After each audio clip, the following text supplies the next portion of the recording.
thick morning fog laying atop the Pacific slowly begins to clear as the sun warms the crisp ocean air. The ferry engine rumbles steadily beneath you. Seagulls hitch a ride on the air current behind the boat. Perhaps they are headed to Catalina Island too, you wonder. As the ferry proceeds, a towering island begins to reveal itself through the fog. You're still a few miles away when the whole length of the island comes into view. There are two bays where most people on the island congregate, a larger one to the south and a smaller one to the north. The larger one, off to your left, is your immediate destination, but the smaller one, called Two Harbours, which lies off to your right, will be where you end the day. You caught the first ferry out of Long Beach, California this morning, and you're headed to Avalon, the main town on Catalina Island. Nestled in a cove between two mountains rising right out of the ocean, this town is a much sought after escape from the hustle and bustle of life on the mainland. As the ferry draws ever closer, the quaint harbour town comes to life. Sailboats of every size and colour rock in the morning tide. Shops and houses reach down the sides of the mountain, all the way to the white sandy beach resting at the centre of it all. As you pull into Avalon Harbour, the boat slows and edges up to a large wooden dock along one side of the cove. The seagulls who have been trailing the ferry from Long Beach divert toward the sandy shore in search of a snack.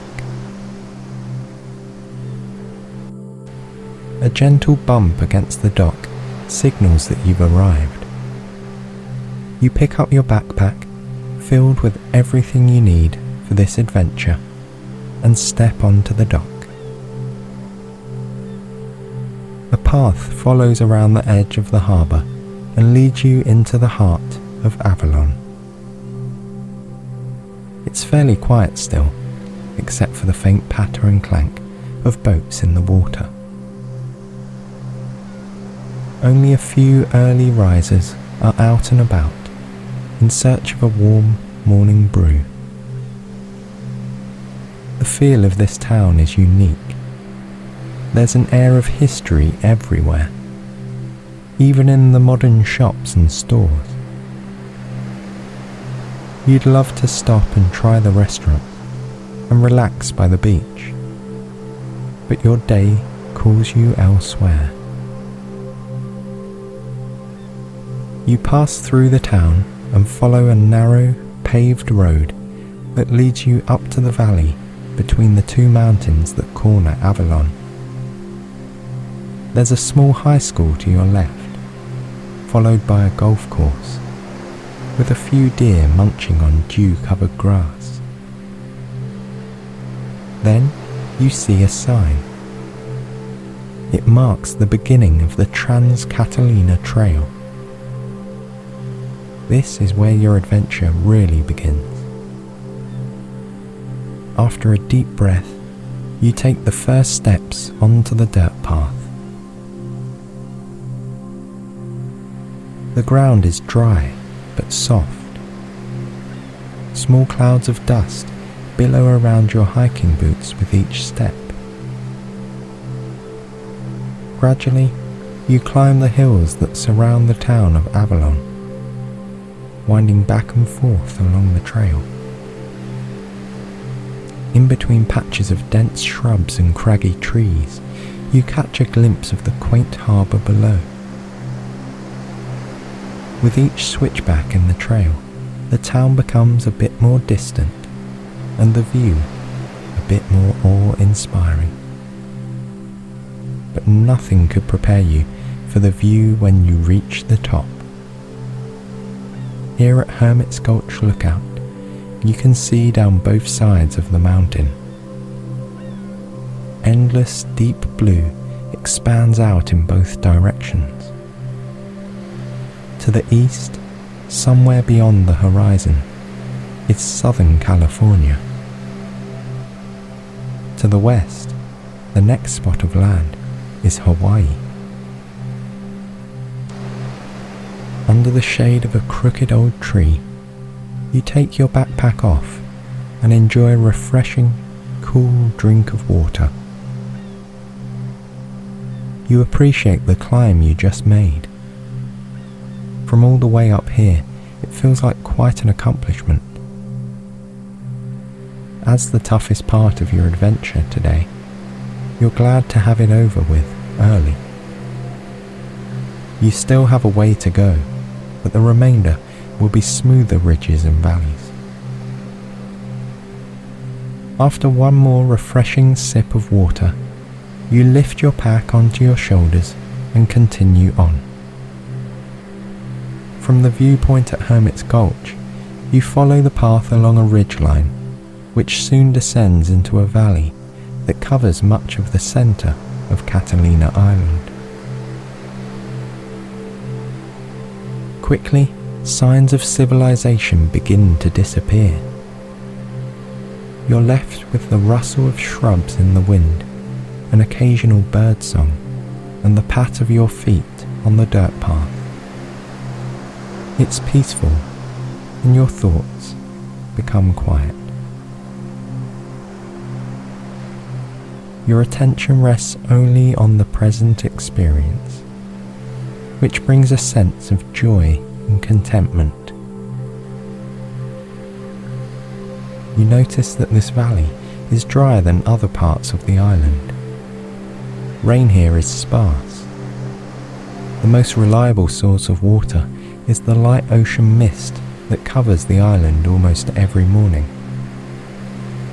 It's not much, but it's plenty to sustain the arid plant life here. The path weaves between nooks and crannies of the valley. You walk by rocky ledges, worn by the passage of time. On the side of one, you notice something unique. It seems that nature has carved a human face in the ledge. Its smiling eyes watch as you pass by. As you come to the top of a shallow ridge, a vast open part of the valley is revealed. You pause and look around. Patches of dense shrubbery dot the land, and a grouping of trees lies in the middle like a little oasis. From a distance, it looks like one rather large brown shrub is moving. But as you move along the ridgeline, you realize that it's actually an American bison, a giant furry creature that somewhat resembles a brown cow. Bison are not native to Catalina. In the early days of Hollywood, Catalina Island was a popular spot for shooting country western films. Its arid landscape and ease of access from Los Angeles made it a perfect location. Bison were brought by filmmakers, and many have since remained, making a quiet home here in the centre of the island. You pause and watch the majestic creature from a distance. It wanders through and among the shrubbery, sniffing for the best tasting plants to sample from. You continue along the path, glancing over every now and then to watch the bison carry on with its leisurely day. It seems to be in the mood for a nap as it finds a patch of trees to lie under. This makes you wonder what bison might daydream about as you leave the valley behind. path has worked its way toward the eastern coast of the island, the same side that you arrived at this morning. Here you see the first sign of humanity since you left the stunning view at Hermit's Gulch.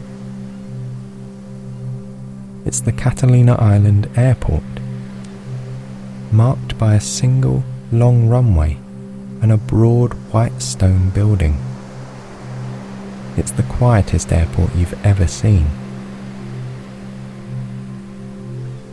With the sun at its midday peak, you decide to stop by for a snack, a cool drink, and a bit of shade. There's an older gentleman inside, serving on the food counter. You order a light snack and something refreshing to drink. The man wears a pleasant smile and comes ready with a full supply of jokes. It's a nice moment of reprieve, you think, to enjoy a bit of nourishment and share a few laughs with a stranger. With a renewed sense of energy, you thank the man for the food and his uplifting spirit, and rejoin the trail towards Two Harbours. You're more than halfway there by now. Still, much of Catalina's beauty is yet to be revealed. From the airport, the path hugs the eastern side of the island. It's marked by rocky bluffs as far as the eye can see. The rolling, rugged hills are topped in a fine coat of grass, until they suddenly drop off to the ocean. Hundreds of feet down, waves crash with full force into the cliffs. It's more colourful here than in the valley you just walked through. A patchwork of yellow and purple wildflowers crisscross the breathtaking landscape. Up and down you go, meandering along the bluffs, occasionally pausing when a washed-out cliff offers a view of the ocean below. In one such place, you notice what seems to be a private cove. A few boats are moored just offshore, and a villa rests up from a small sandy beach. It looks like a peaceful place to live, you think. The only access appears to be by water. It must be a relaxing life there. Just beyond this is a particularly beautiful cliff. Two tall ridges sit on either side, dropping straight down when they meet the ocean. In between them, a long, sloping valley covered in thick grass leads right down to the water. From here, you can see boats off in the distance coming in and out of Two Harbours. You're not far now. You take one final break under the shade of a scrub oak tree. It's crooked and bent, but broad and sturdy. As you sip on a cool drink of water, you look out over the valley leading to the crystal blue ocean. Then, you suddenly hear a distinct bird call. It's sharp and cuts through the air like a knife. That's no songbird, you think. Your eyes trace the cliffs in search of the source. Tucked into a small nook in the cliff, you see a tangle of twigs and branches. A pointed yellow beak and brown head look out from inside. As the bird stands up and spreads its wings to take off, you realize what this beautiful creature is. The fabled peregrine falcon. It leaps from the edge of the cliff tucking its wings in a nosedive straight towards the water. At the last second, its wings open and the falcon soars gracefully across the surface of the water. It's a rare sight. Peregrine falcons are notoriously reclusive, and they are also one of the fastest animals on Earth, diving at speeds of up to 300 kilometers per hour. The falcon makes a big loop and circles back towards the valley, where it rises up the slope with the wind current. It moves with such ease and grace through the air. You could sit here all day just watching it fly. But the afternoon has arrived and the sun is descending towards the horizon. So you stand up and continue on the last stretch of the trail toward Two Harbours.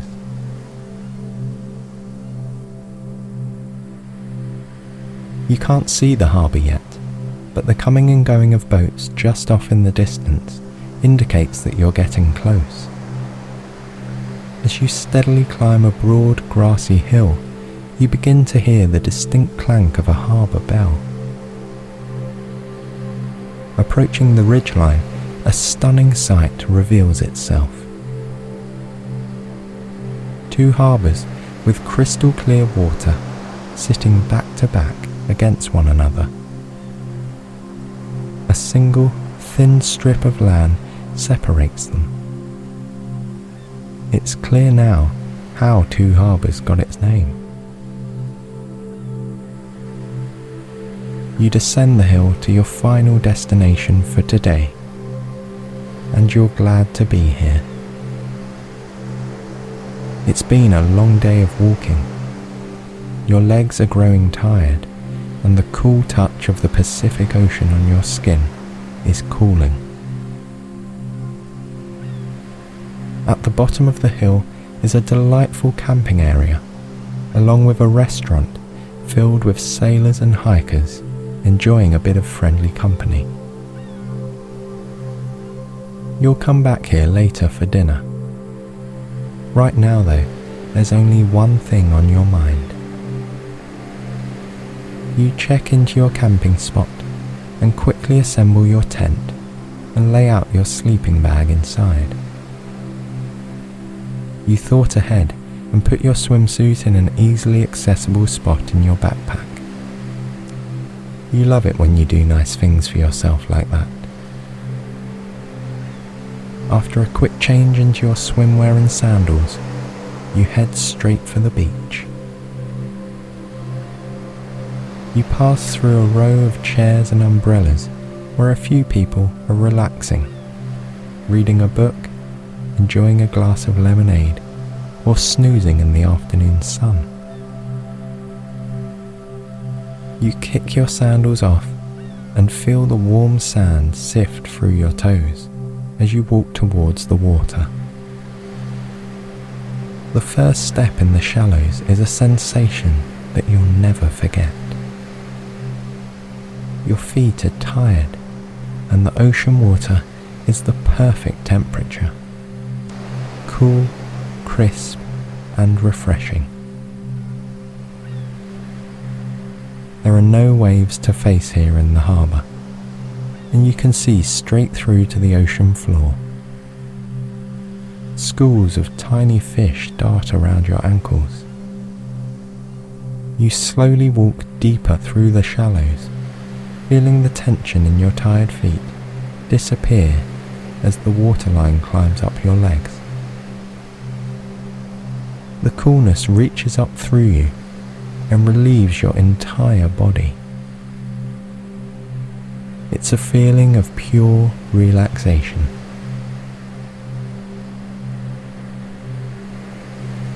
Feeling completely soothed by the ocean, the accomplishment of your day sinks in.